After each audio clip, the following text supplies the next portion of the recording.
Yesterday, I provided some insight into our salvage operations, as well as an iterative cycle that we've used to make sure that we're doing that in close coordination with the Unified Command.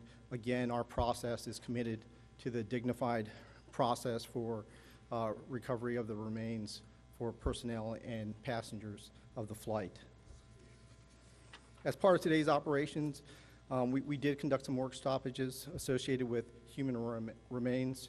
Assistant Fire Chief Steen can discuss those details further, but I do want to emphasize that should any remains be located, we have done and will continue to do an automatic work stoppage until the proper coordination with the appropriate authorities can be conducted.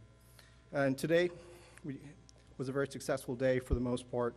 We began the effort to clear the wreckage in the Potomac right at sunrise. We left Gravelly Point and then began this larger interagency effort. Throughout the day, we've had some success. The first of the two engines was removed at about 10 o'clock this morning. Shortly after that, about noon, we had the fuselage out of the water. And then about 2:30 this afternoon, we began our salvage operations to begin to bring the wing out of the water. Those were our goals for today. The fuselage, the engine, and the wing, we are on our way. Right now, we anticipate that most of those items will end up on the barge, like we talked about last night, stay overnight in a secured and covered condition until we can make our way to a transport point tomorrow morning. A lot of our operations tomorrow will be dictated by tidal conditions. The barge that we're using has a shallow draft. We're going to wait till high tide, probably close to around 10 o'clock before we can start actually begin transferring those items from the barge over to the transport that will eventually bring them over to Hangar 7, and then returning back out to complete our operation. Over the next 24 hours, our goal is really to complete our commitment to finishing the civilian plane recovery. Tomorrow, our goal is going to be the cockpit. That goal may be impacted tomorrow by a couple of environmental conditions, notably the wind, but we're going to stay conscious of kind of where those gusts and sustained winds are, and we'll make sure that we're communicating that effectively. We're still committed to our dedicated plan of making sure that we plan, prep, assess before we execute. We're really thankful for all the cooperation we've had so far from the Unified Command.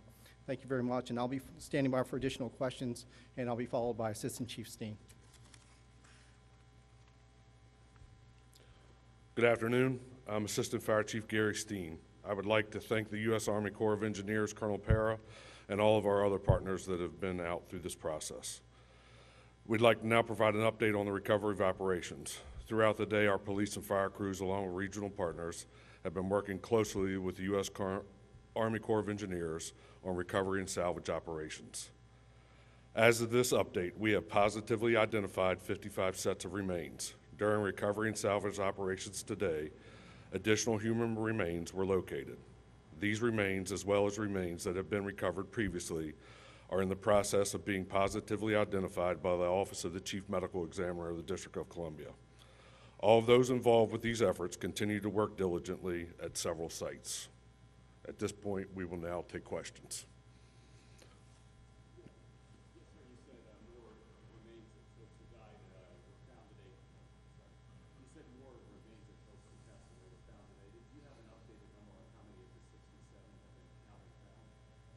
No, we're still at 55 positively identified.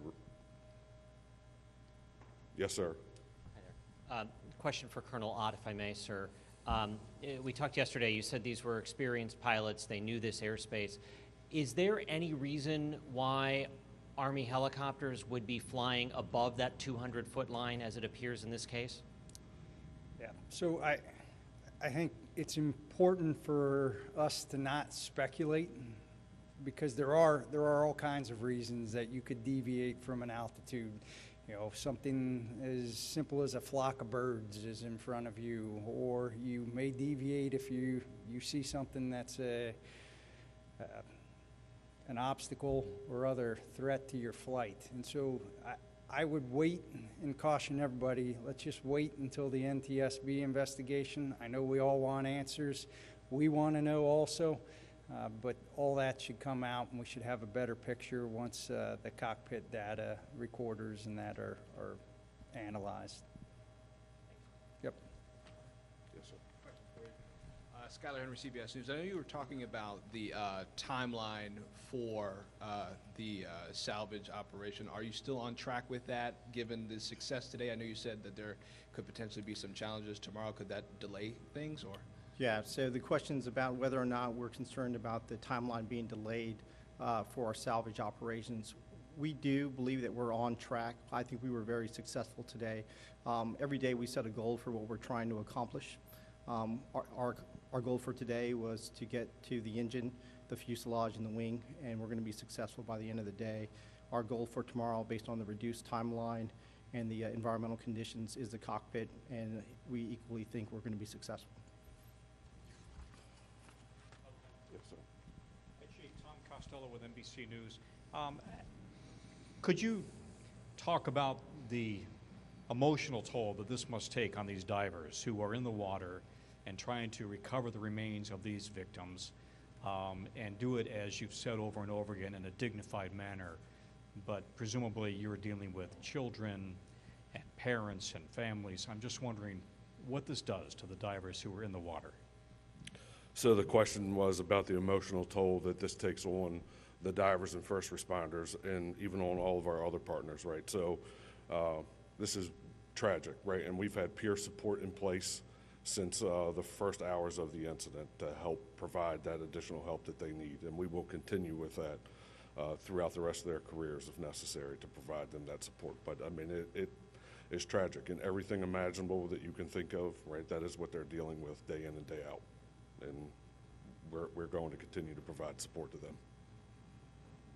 Yes, sir. Can you describe how you came up with this plan to strategically take out each of those elements as you just described?